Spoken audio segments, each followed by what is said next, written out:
I won't deny them a chance.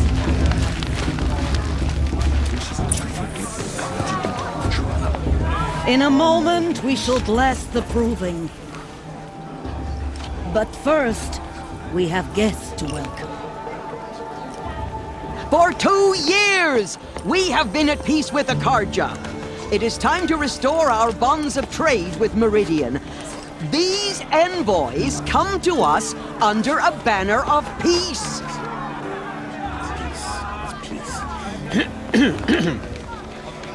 An enunciation of gratitude written by the hand of Sun King of Killers and slavers! Hey! Luminance of Hold your fruit, Nora Faithful, hold your fruit. Now I'm Azaram, not Karja, so I'll put it to you straight. The 13th Sun King was a murderous bung. Oh, he was. He was a tyrant and a monster. He raided my tribe for blood sacrifice, just like yours. My own sister was taken. I hated the Karja. But the 13th king is dead. 2 years now. Now who killed him? The 14th. Not because he lusted for power, but because someone had to put an end to his father's atrocities. Yeah! The message that this poor priest means to read is an apology. Straight from the lips of the 14th king. So please, can't you lend him your ears? Thank you. An enunciation of gratitude written by the hand of Sun King Avad, 14th luminance of the Radiant Line. They've sort of gone as to judge the Karja, not me. On the But eve his of ass should your be left proving, with unknown device detected. no, the What's that mean? Karja stand with you as the sun's light frames the stoutest He's wearing a tree. focus. Everyone's Just like acting like mine. these cursed Karja are You're honored the only guests. other person I've ever seen wearing a focus. Where did you get yours? What? A Nora? Wearing one of these? That's impossible. Your tribe fears the old places, forbids them. Who says I'm like other Nora? Why, I guess you're not. If you've gone delving in the ruins of the metal world.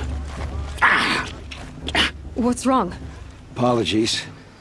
A malfunction. Oh, Lynn, you making friends with locals, are we? I'll come back. Wait! No, we'll talk later. Have to go. Whoa. Well, I guess he's more hungover than I thought. Hey, you got the same trinket that Olin has on his head. Since when did those become fashionable? His name is Olin? Who is he? And where did he get one of these? He's just a scrounger with friends in high places. Now, he spends half his time digging for artifacts, the other half drinking or dicing. As for the trinket, well, I guess he dug it up somewhere. Just a weird old jewel he sticks on his face. I mean, no offense. It looks great on you. I've never seen armor like yours before. You've never seen Vanguard steel? Well, let me introduce you. Ring-locked, impact-protected, sturdy enough to choke a sawtooth. It has to be. The Vanguard of the Sun King's best. Life-takers and machine-breakers to a one. You might even give a Nora warmaid like you more trouble than she can handle. With all that metal to slow you down? I doubt it. Yeah, hard to say. From where I'm standing, looks like a pretty even match. I thought your friend was gonna go down in a hail of fruit, but you really calmed the crowd. Thanks. I wasn't sure I could do it. The Nora is still pissed with the Karja about the Red Raids. And who can blame them?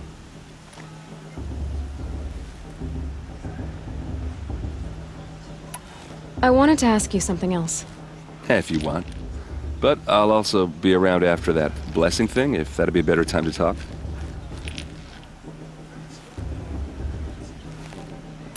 I never heard anything about red raids growing up. What were those? Your tribe was at war and you didn't even know? Were you kept hidden away? Did you have overprotective parents or something? I grew up as an outcast, shunned by the tribe. Oh, Yeah, I've heard the Nora do that. That seems cruel, if you ask me. But even an outcast knows about the derangement of the machines, right? How they get deadlier every year. Well, the mad Sun King figured if he spilled enough blood to the Sun God, it would calm the machines. Didn't work. But for years, he raided the tribes and took captives for sacrifice. My sister among them. The Nora put up a good fight, but lives were lost.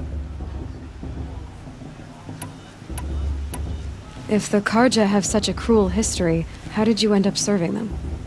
The last king and his men were butchers. But the new king wants peace. There's nothing cruel about that. Besides, the Karja don't just fight, they build. But take Meridian. Next to it, everything else is just a bunch of sticks and stones. I want to ask you about something you said before. Ask away. I should make my way to the blessing. Yeah. Look, maybe I shouldn't say this, but it's obvious that you don't belong in this backwater. I mean, you're smart. You're obviously capable, and, well, I mean, look at you. What are you talking about? You know what. All right, if you ever visit Meridian, look me up. I'll show you around, make introductions. It'll be a whole new life, if you want it. I'll even introduce you to my sister. She's got more connections than I do. I thought you said she was captured and killed by the last Sun King. Ha! Captured, yes. Killed, no. It takes more than a few Karja to finish Ursa. She got away. Now she's captain of the entire Vanguard. That's quite a story. And maybe I'll tell it to you sometime over a drink. Anyway, I have to go to that blessing thing, too. So, see you around, maybe? Patriarch Lansra, we shouldn't let these Karja outsiders pollute our sacred land. High Matriarch Tears has gone too far this time. Inviting bloodthirsty Karja. How am I supposed to enjoy myself with those bloodthirsty Karja faithless hanging about, profaning the land? High Matriarch Tears has gone too far this time, inviting these bloodthirsty Karja into our lands. I'm with High Matriarch Lansra. We shouldn't let these Karja outsiders pollute our sacred land.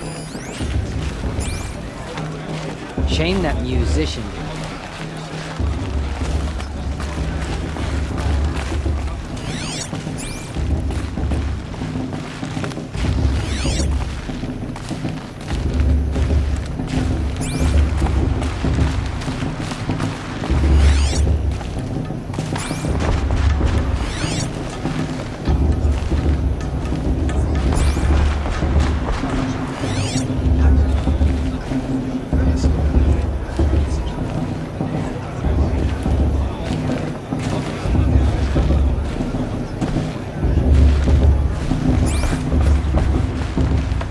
Start the blessing when all aspirants are in place. Oh! Expecting more tomatoes? In truth, I thought they were throwing stones. Stones hit a lot harder. You'd know the difference. If you wish to speak, we should do so after the ceremony. I'd rather not hold things up, or do anything else that angers these people.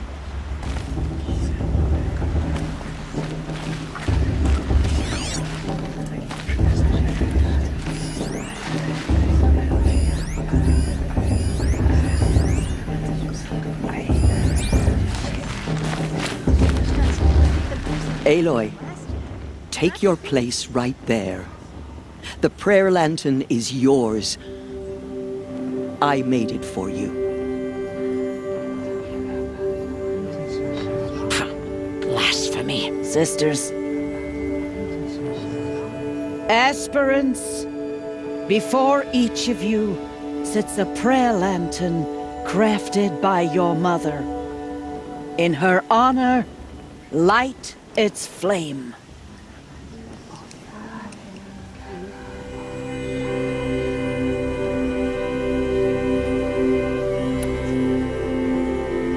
In honor of Rost. And all he did to help me get here. All Mother, hear our prayer. What is the child but a mother's hope that takes flight? A glowing flame that climbs the air, set free to the wind, sailing the sky till it fades and falls. So, from one to another, passes the chain of love.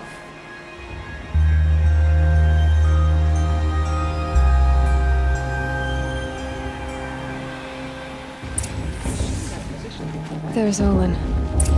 I have some questions for him.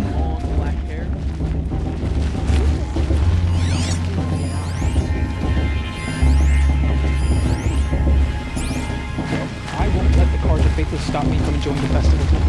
Aloy, What can they do now? now that the blessing has been made, you and I finally have a moment to speak. I hope the ceremony wasn't too unpleasant for you, given your circumstances. I can't say it was comfortable, but I could see the beauty of the ritual, even so. It takes a generous heart, Aloy, to commend a ritual that venerates all that you were denied. All I'm saying is that it didn't bother me.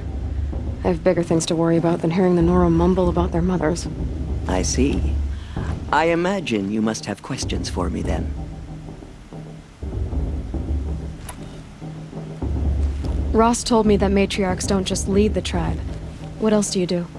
We teach, offer counsel, give blessings. When necessary, we judge. Our only concern is the welfare of the tribe. Among our number this year, we count 3 high matriarchs and some 30 lesser matriarchs. What's the difference? Matriarchs are grandmothers with 2 generations of living progeny. But a high matriarch is a great-grandmother with 3 or more generations to her name. Thus do we speak for generations, lending our opinions weight. The high matriarchs most of all. So, the more children you have, the more authority you get? I guess that's one way to decide who leads a tribe. Why would there be any other? It surprises me the tribe lets outcasts run in the proving. It's not like the Nora to be so hospitable. It has always been law that any child outcast has this right, as a means to rejoin the tribe. So far as I know, however, you are the first ever to exercise this right. I'm not surprised. I doubt many outcast children survive long enough in the wilds to come of age. I think, rather, it is because child outcasts are so rare. In all my years, I've only known of one other child who was cast out. A boy of 13, who killed his mother. But at the proving 5 years later, he did not appear. No. I'd be surprised if he survived very long on his own.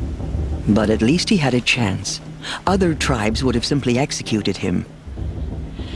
It may be hard for you to accept, Aloy, but the practice of shunning is, relatively speaking, humane. Oh, is it? Try it out for 18 years, Tirsa, and then let me know what you think. Why was I made an outcast at birth, Tirsa? What crime could I have committed even before I was born?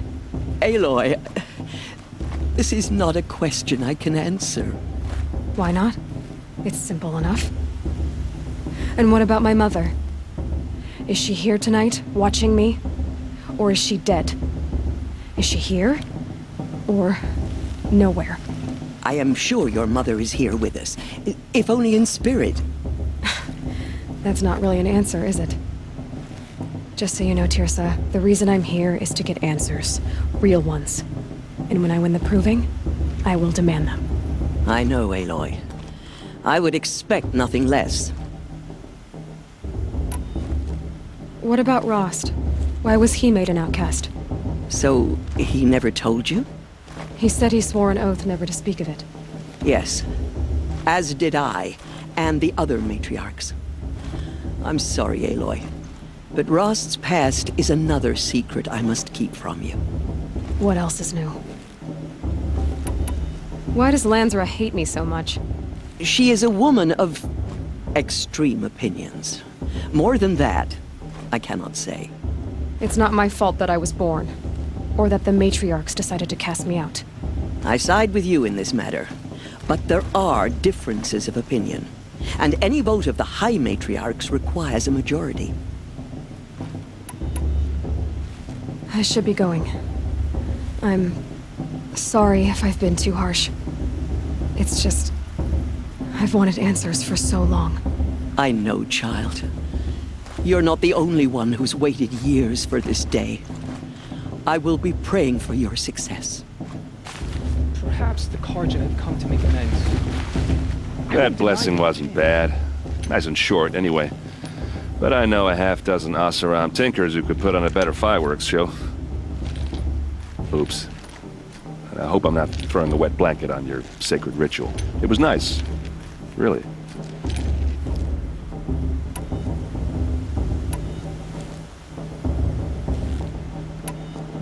So, what happened? How did it all end?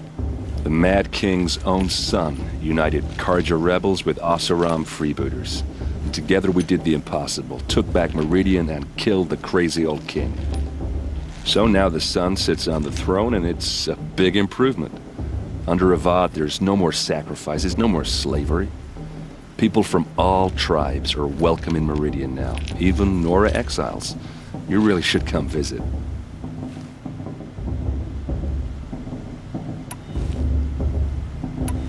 You said the machines have been getting more dangerous every year. Yeah, I don't have to tell you that, right? First I've heard of it. Oh, I'm sorry. I just assumed everyone knew. Well, the way I hear it, 15, 20 years ago, the machines weren't always pissed off like they are now. When a hunter came at them, they'd spook and run. So it was hard to take them down, but not dangerous, so long as he was smart enough to jump out of the way. But then the derangement starts up and everything changes. Now, when a hunter fires a shot, the machines snarl and charge right at him. A few more years pass and they start attacking people on sight. Going anywhere becomes a major risk. If that wasn't bad enough, entirely new kinds of machines start showing up. Bigger, meaner, and heavily armed. Like the Sawtooth.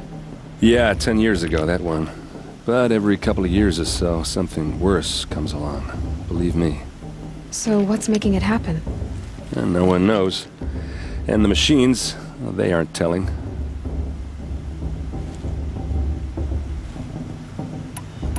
Who are the Oseram? Oh, that's my tribe, far to the northwest. We're good at three things: arguing, working steel, and brewing. And freebooters. What are those?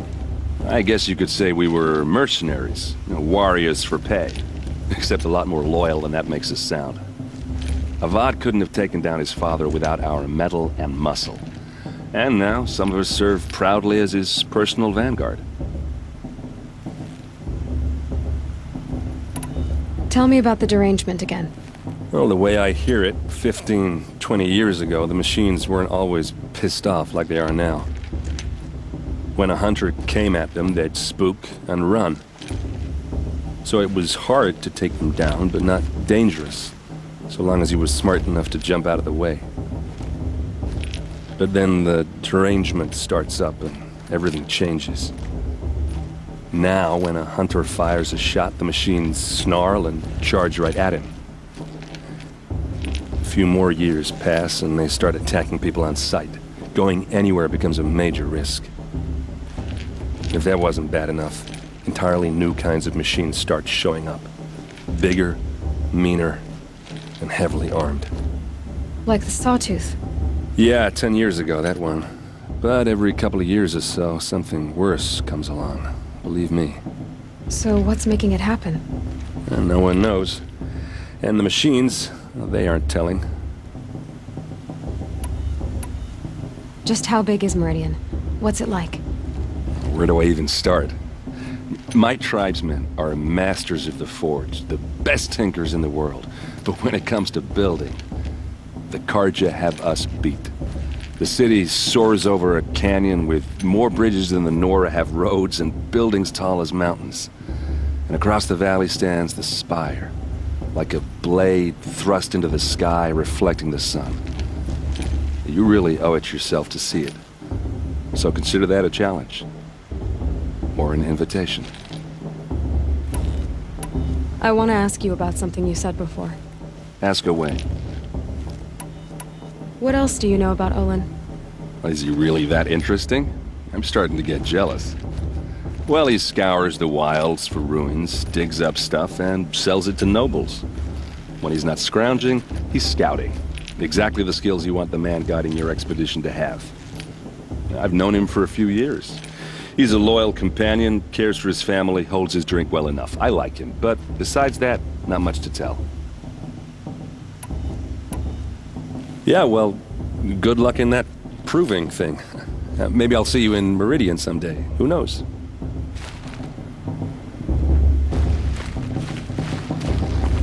Your blessing was most illuminating. I've never seen its like. A rare gift indeed. But you don't believe in Allmother, do you? Usually the distance between our tribes shrouds Nora ways from Karja eyes. But here among you, I see a beauty that shines true. Perhaps Naman is right after all, that the sun's light brightens all lands and all peoples. Who's Naman? One of my brethren, who believes the sky is wide enough for the faiths of all tribes. Who are you, Sun Priest? I am the Reverend Irid. The glory of the Karja is the sun's glory, reflected. We Sun Priests are but glimmers of its great light. You just said a lot, but you didn't tell me anything. My apologies. My duty is to carry out the will of the sun, by serving its emissary among us, the Sun King. I comfort those who walk by the light of day, and I travel to those in far reaches whom the light barely touches, bearing warmth. Who is the Sun King you speak for? His Luminance Avad is the 14th king of the Radiant Line. His light envelops the sky and everything beneath it. He is the chosen of the sun. By his divine rule, we are given sight and purpose. You speak highly of him. Do you know him well? By his nature, he is unknowable and infallible. We are his instruments, not his companions. I have been in his presence, but we draw down our hoods so as not to behold his light directly. He's the sun, he has total power, and no friends. That couldn't go wrong. If your Sun Kings are so infallible, how do you explain the crimes of the last king? Well, the sun's glory is a great and brazen crown for a vessel as small as a man. If the vessel is flawed, indeed in the burial caves, one can see the skulls of the past kings are cracked, trialed and fired in the sun's kiln. That can be too much for any man to bear, even a ruler of men. So the sun can make bad choices like anyone else? Oh, no. Has there ever been a Sun Queen? Many wives and consorts, of course. Or, oh, you mean for the sun to choose a queen? This has not happened. Why not? The sun is masculine, of course, and so would choose its heirs thus. It's a light in the sky. I've never seen anything dangling from it. I don't know if you've noticed, but women run things around here. Well, Avad took a woman as captain of his vanguard, the first to hold such an honor. You mean Aaron's sister, Ursa. From what he told me, she sounds formidable. Oh, formidable indeed. A woman, and an outsider as well. She might make a fine Sun Queen, given a chance. A sun... Oh, no. Why were the Karja at war with the Nora? Under the 13th Sun King, the Karja had no peace with any tribe. His luminance has sent those days to dusk. We must renew the light that binds us, though few volunteered to come here. The Nora scare you. They're good at making people feel unwelcome. It's said one soldier died for every Nora taken alive. But I see you can be as calm as you are fierce. So you live in Meridian? I do. Where better to mark the sun's divine passage than where the sandstone glows in the light of its passing? I was raised in the mesa's great shade, its wild bird markets and metal cellars, spices and colored silks.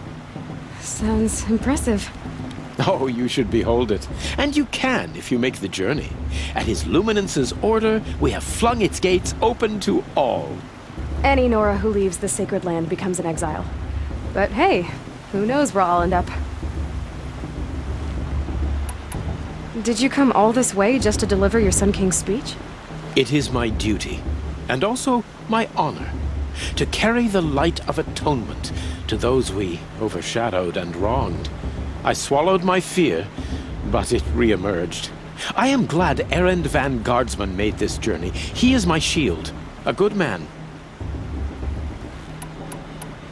This has been illuminating, but I should get going. You have already been blessed, but may the dawn find you, the day warm you, and the dusk have light to guide your path.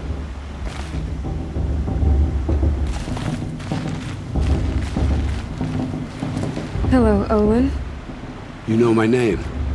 Ah, guess Aaron told you. Why did you act so strange when we spoke earlier? Must be this festival. I'm really not one for crowds. Maybe I should just turn in. Stop dodging my questions. All right, cool your fire. I got nothing to hide. What are you doing here, Olin? Why come to Noraland? Aaron needed a scout for his expedition, and a second for his drinking. That's all. Someone to stop the Sun Priest getting lost. When all this is over, I'm back to delving ruins, rummaging for scrap, scrounging up trinkets to sell. So you're an explorer? Just another Outlander, girl. A man's gotta make his shards. I just make mine in service to the King's court. That's all. I've never seen anyone else with a focus. Where exactly did you find it? In a ruin, north of the Claim. That's our name for the Asuram homeland. Up there, the metal seams run deep. Steel giants half buried in loose soil. Forgotten caves that the old ones bored into mountain rock. Your eyes just lit up. I found my focus in a cave just like you're describing. A ruin of the old ones. If you've delved yourself, you know as much as I do. Go to those places for answers. Not me. When we spoke earlier, you winced, then looked like you were in pain. Or frightened. Did your focus show you something? It didn't show me anything. I told you. It malfunctioned. Happens all the time. You're not a very convincing liar. Do you always accuse people you've just met of lying? Only the ones who aren't telling the truth. Fire and spit, girl. I'm a plain hammered man with nothing to hide. You don't believe me, that's your trouble, not mine. I don't understand. We have this device in common, but you can't wait to stop talking to me. I already have all the friends I need, girl. I don't need the bother. I'm used to being shunned by the tribe. I thought you'd be different. It's nothing personal. It really isn't. You should try to enjoy yourself tonight. Big day tomorrow. Always best to make every day count.